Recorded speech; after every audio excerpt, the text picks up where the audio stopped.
حضرت جنید بغدادی کے وہ ماموں بھی لگتے ہیں رشتے میں اور پیر بھی لگتے ہیں. یہ پیر مرید کی کہانی سنا رہا. آج کا پیر تو گارنٹی دے رہا ہے نا. اللہ اکبر. حضور تو حضرت ربیہ کو بھی جنت کی بشارت دیں اور ساتھ کہیں کثرت سجود سے میری مدد کرنا. اور پیر کہتا تجھے پرواہ ہی نہیں ہے. آؤ اس پیر مرید کی کہانی سنا رہا ہوں. حضرت جنید بغدادی فرماتے ہیں میرے ماموں نے تنہائی میں مجھے بلایا اور مجھے وصیتیں کی. جب ایک وصیت کی تو میرے پاؤں تلے سے زمین نکل گئی. کہنے لگے بیٹا جب میں مر جاؤں تو میری قبر بغداد سے باہر بنانا. میں نے پوچھا حضور کیوں؟ فرمانے لگے میری بدعمالیوں کی وجہ سے کہیں بغداد کی مٹی میری لاش کو قبول کرنے سے انکار نہ کر دے اور میں لوگوں کے سامنے رسوا نہ ہو جاؤں. یہ ہیں وہ لوگ تتجافا جنوبہم عن المضاجع جن کی کروٹیں بستروں سے الگ رہتی ہیں. اللہ کو خوف اور طمع میں پکارتے ہیں لیکن زندگی کا ایک ایک لمحہ تقوی سے عبارت ہے. دنیا میں تکلیفیں سہی. حضرت امام جعفر صادق ساری زندگی ٹھنڈا پانی نہیں پیا. فرماتے تھے کیا قبر کے اس کے حساب میں چکرا جاؤں. اور آپ کے مریدین بیٹھے ہوئے ہیں, آپ بھی بیٹھے ہوئے ہیں, لوگ بیٹھے ہیں. کہا یار آج ایک دوسرے سے وعدہ نہ کر لیں. کہا کیا؟ کہا ہم میں سے جو بھی جنت میں جائے وہ دوسروں کو ساتھ لے کے جائے. غلاموں نے کہا حضور ہم آپ ہے یہ خشیت ہے اور ٹھنڈے پانی سے بھی گریز کر رہے ہیں. 3 چیزوں کا حساب نہیں ہوگا قیامت کے دن. ضرورت کے وقت کھانا پینا اور ستر عورت کے لیے کپڑا لباس اور ضرورت کا مکان. ان 3 چیزوں کا حساب نہیں ہوگا. اس کے علاوہ جو بھی نعمت اللہ نے دی ہے ثم لتسألن یومئذ عن النعیم. اللہ قرآن میں کہتا ہے ہر نعمت کے بارے میں پوچھا جائے گا. تو صاحبو جن لوگوں نے اس بات کا خیال رکھا کہ ہمارے رب نے ہمیں پوچھنا ہے اور ایک ایک بات کا ہم نے جواب دینا ہے, یہ بات درست ہے کہ اللہ اپنے فضل سے معاف کرے گا. لیکن سحری کے وقت اٹھ کے سسکیاں بھرنے والا اور رات شراب خانے میں گزارنے والا کیا قیامت کے دن ایک صف میں کھڑے کر دیے جائیں گے؟ یہ کیسے ہوگا؟ غریبوں کا خون چوسنے والا, بیواؤں اور یتیموں کا مال لوٹنے والا اور رات کی تنہائی میں ان کی مدد کرنے والا کیا ایک صف میں کھڑے کر دیے جائیں گے؟ ایسا کیسے ہو سکتا ہے؟ تو صاحب وہ تقوی ہے کہ انسان اپنی زندگی کے ایک ایک قدم کو بچا بچا کے رکھے کہ میں اللہ کی ناراضگی سے بچ جاؤں. اور دنیا کو اس نے مشکلات میں ڈال دیا. آج کہتے ہیں دین پہ عمل کرنا بڑا مشکل ہے.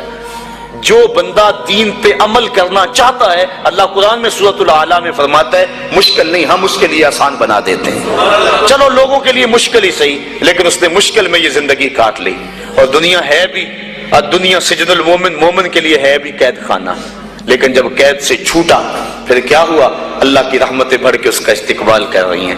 پھر گروہوں کے اندر وہ جنت میں جائیں گے اور فرشتے کہیں گے سلام ہو تمہیں کہ تم نے زندگی اچھے ڈھب سے گزاری ہے, اب جنت میں آ جاؤ, تم اس جنت سے کوئی نکالنے والا نہیں ہے.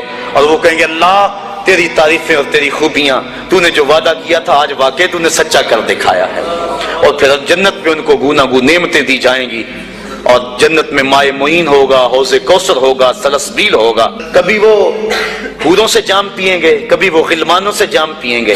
لذت تو بڑی ہوگی لیکن ایک لذت کی کہانی اللہ نے قرآن میں سنائی. ہمیں ایک وقت ایسا بھی پھر آئے گا وَسَقَاهُمْ رَبُّهُمْ شَرَابًا طَهُورًا, ان کا رب انہیں خود شراب طہور پلائے گا کہ تم نے میرے لیے چھوڑا, دنیا کی شراب تو نہیں پی لو, میرے دستے قدرت سے شراب پیو. تو وَسَقَاهُمْ رَبُّهُمْ, نہ حوروں کے ہاتھوں سے, نہ غلمانوں کے ہاتھوں سے, نہ کسی اور کے ہاتھوں سے. وَسَقَاهُمْ رَبُّهُمْ. پھر دنیا کی تکلیفیں یاد رہیں گی جب مالک شراب طہور پلا رہا ہوگا.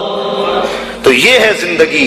اپنی زندگی کو اس ڈھب سے گزاریں کہ آخرت کی زندگی بہتر ہو جائے جو نہ ختم ہونے والی ہے. کار ما آخر شدو آخر زما کار نشد مشتخا کے ما.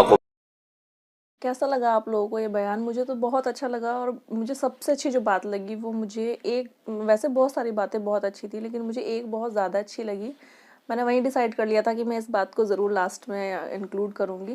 وہ یہی تھی کہ انہوں نے بتایا کہ جب ہم یہاں سے جائیں گے اللہ کے پاس, اس پاور کے پاس, تو وہاں جا کے ہم سے ہر چیز کا حساب لیا جائے گا. بس 3 چیزوں کے بارے میں ہم سے وہاں کوئی پوچھ تاچھ نہیں ہوگی جو کہ انہوں نے بتایا اس میں کہ ایک تو گھر اور ایک ہم جو کپڑے پہنتے ہیں وہ اور ایک اور. تو ان 3 چیزوں کو چھوڑ کے اس کے علاوہ ہم سے ہر ایک چیز کا حساب وہاں مانگا جائے گا. سب چیزوں کے بارے میں پوچھا جائے گا, کیوں کیا, کیسا کیا.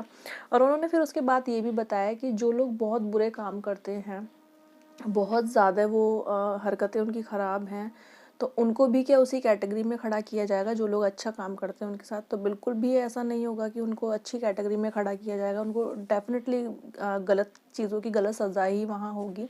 اور ان سارے لوگوں سے وہ سارے کویشچنس پوچھے جائیں گے کہ آپ لوگوں نے اتنا غلط کیوں کیا، جبکہ تم سب لوگ جانتے تھے میرے میسج کو کہ ہاں کیسے ہیومینٹی کو کس طریقے سے فالو کرنا ہے، کیسے اچھی چیزوں میں لگنا ہے، تو پھر بھی آپ نے اتنا غلط کیوں کیا اپنی لائف میں کہ دوسروں کو بھی دکھ پہنچایا. اس طریقے سے انہوں نے بہت اچھے سے اس میں بخوبی بیان کیا، بہت اچھا بھی لگا. اور لاسٹ میں مجھے جو ایک چیز تھی وہ مجھے لگی کہ وہاں جو شرابیوں کے لیے جو انہوں نے بولی تھی کہ جو شرابی لوگ ہیں ان کو یہاں جو شراب ہے جو یہاں چھوڑ رہے ہیں اس چیز کو، ان لوگوں کو وہاں پر خود اللہ کے ہاتھ سے وہ چیز وہاں ان کو ملنے والی ہے. ان کو وہاں وہ چیز اللہ خود اپنے ہاتھوں سے ان کو دیں گے. تو وہ والی جو چیز تھی وہ تو بہت ہی اچھا ان لوگوں کے لیے ہو جائے گا نا، کہ جنہوں نے یہاں اس چیز کو ہمیشہ توبہ کر کے رکھا، لیکن وہاں ان کو وہ چیز ملے گی، اور وہ بھی کس کے ہاتھوں سے؟ ڈائریکٹ اللہ کے ہاتھوں سے. تو واقعی میں اچھا تھا بیان، اور آئی ہوپ آپ لوگوں کو بھی بہت اچھا لگا ہوگا. جیسا بھی لگا ہے بتائیے گا آپ. تو ملتے ہیں ہم نیکسٹ ویڈیو میں، تب تک کے لیے بائے بائے.